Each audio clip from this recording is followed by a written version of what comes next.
One of the first signs that the dark days of winter are ending is the arrival of daylight savings time. This year, we spring forward on Sunday, March 9th. Now, the easiest method for setting time is through the menu or clock button on the instrument cluster.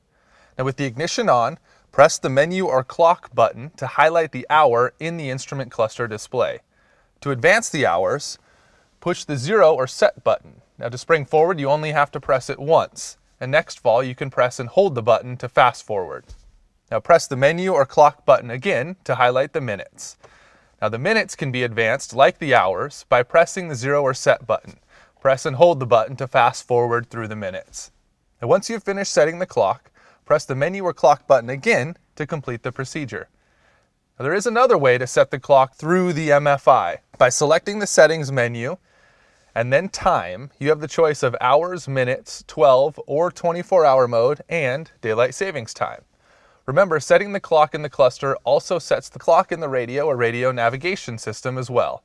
Now you're on time and ready for the road ahead.